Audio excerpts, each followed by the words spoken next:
Isang mapagpalang araw po sa ating lahat. Ako po si Charles at welcome po sa aking daily devotion. Atin pong itutuloy ang series na Intimacy with God, and ito ang huling araw or ending ng series na ito. So, atin tatalakayin ang talatang Mark 2, chapter 2, verse 17. Are we self-righteous? Sabi sa talatang ito, on hearing this, Jesus said to them, "It is not healthy who need a doctor.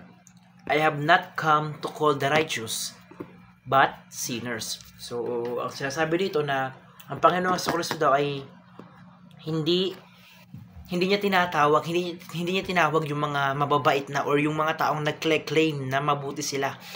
Kumbaga, hindi inaparito ang Panginoon para sa mga mababait na tao, para sa mga taong nagsasabing mababait sila. Naparito ang Panginoon sa lupa para sa mga makasalanan. So, ayun, sabi rito, I have not called the righteous, but the sinners. So, ayun, kaya naparito ang Panginoon para tawagin ang mga makakasalanan tao. So, punta tayo sa unang teaching. Ang sabi rito, Jesus can only be intimate with those who knows that they are sinners.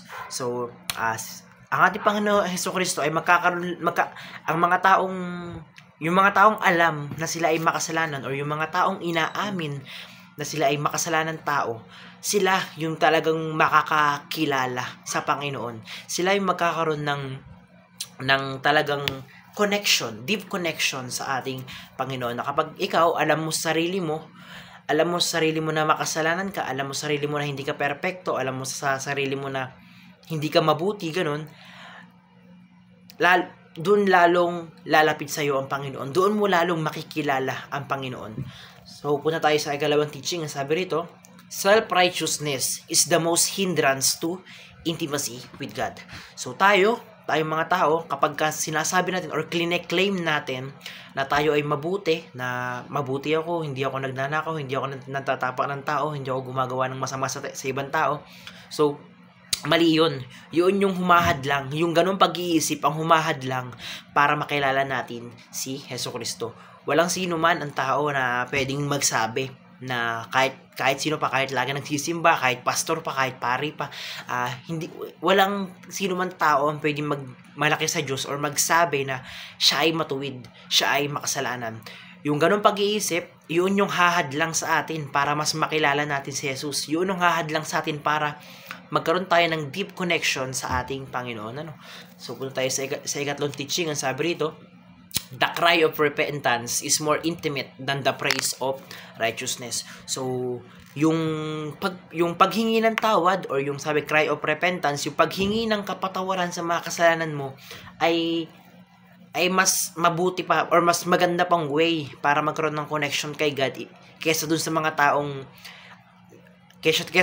taong nasa simbahan. Kumbaga, kaysa dun sa mga taong linggo-linggong nagsisimba na nagmamataas na sinasabi nila na kumbaga may thinking sila na nagsisimba ako linggo-linggo, mas mabuti ako sa iyo, mas better ako sa iyo kasi ako nagsisimba, ikaw hindi. So mas hindi yun, kumbaga mas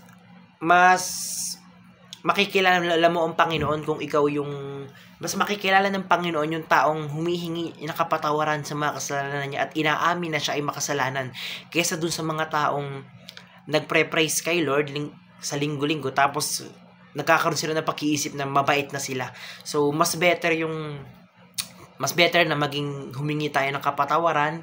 Hindi ko naman sinasabing huwag magsimba, ganun. Pero kumbaga, mas kailangan or mas mabuti, mas magiging konektado tayo sa Panginoon sa pamamagitan ng paghingi ng tawad sa Kanya, hindi sa pag-praise sa Kanya, hindi sa pagsisimba sa ganun. So, yun. Punta tayo sa application. Unang-una rito, do not be self-righteous. So, yun na nga. Huwag tayong magmataas. Huwag nating i-claim, huwag nating sabihin sa ibang tao na mas mabait ako, ikaw masama ka. Mabait ako, nagsisimba ako, wala akong tinatapakan tao. Huwag tayong maging self-righteous, huwag tayong magmataas. So, paano kung gano'n, wag natin i-view, wag natin tingnan yung sarili natin na perfecto tayo, na mabait tayo, gano'n. So, yun, kung hindi natin dapat gano'n tingnan sapagkat ganito. Sa ikalawang application, sabi rito, view ourselves as sinners saved by grace. So, ayun, kanina, wag daw tingnan ng sarili na mabuti or matuwid. Sapagkat, ang sabi, tingnan natin yung sarili natin na makasalanan tayo. Ma-realize natin na makasalanan tayo, na hindi tayo perfecto, na naligtas tayo, tayong makasalanan tao, naligtas tayo sa pamamagitan ng awa niya. So, ganun dapat natin tinitingnan yung sarili natin. Dapat alam natin sa sarili natin na makasalanan tayo. So, punta tayo sa ikatlong application na sabi rito, never stop approaching God no matter how grave our sins are. So, ayun, ito yung nagiging mali. Ito yung nagiging mali ng mga tao ngayon ng mga karamihan. Akala nila, kapag may nagawa silang malaking kasalanan, may nagawa silang kasalanan sa araw-araw or nagiging masamang tao sila, naiisip nila na hindi siya dapat magsimba, na hindi siya karapat-dapat na pumasok ng simbahan dahil nga makasalanan siya. So, hindi dapat ganun. So, sabi, no matter how grave our sins are, so kahit nagaano kalala yung kasalanan mo, kahit nagaano kalaki yung kasalanan mo, wag tayong tumigil na hanapin ng Panginoon. Wag tayong tumigil na patuloy tayong humingi ng kapatawaran sa Kanya. So, kapag makasalanan ka or sa tingin mo kung meron kang nagawang mabigat na kasalanan, doon yung time na dapat mas lalo kang magsimba. Doon yung time na dapat mas lalo kang makinig sa salita ng Panginoon. So, ayun, tulad nga sabi, ayun, ang nagmamataas ay ibinababa, ang nagpapakababa ay itinataas. So, ayun, kapag tayo, dapat alam natin na makasalanan tayo, maging humble tayo, na huwag tayong magmataas, na huwag natin ilagay sa isipan natin na palibasa nagsisimba tayo, na palibasa mabait tayo sa magulang, sa tao, ay huwag natin sabihin na matuwid na tayo. So, dapat lagi natin itatak sa isip natin na, Lord, makasalanan ako. Lord, marami akong nagagawang pagkakamali sa'yo. Kaya, tulungan mo ako. So, sa pamamagitan nun, lalong lalapit si Lord sa atin. So, yun nga, sabi nga niya, I have not come to this world for, sabi? I have not come to call the righteous, but sinners. So, yun, tatak natin sa isipan na hindi nagpunta or hindi hinahanap, hindi tinatawag ng Panginoon yung mga taong matuwid or yung mga taong sinasabi na matuwid sila, sapagkat ang hinahanap ng Panginoong Jesucristo ay yung mga taong alam na sila ay makasalanan. So, ayun, sobrang meaningful nung devotion sa araw na ito. Napakarami kong natutunan.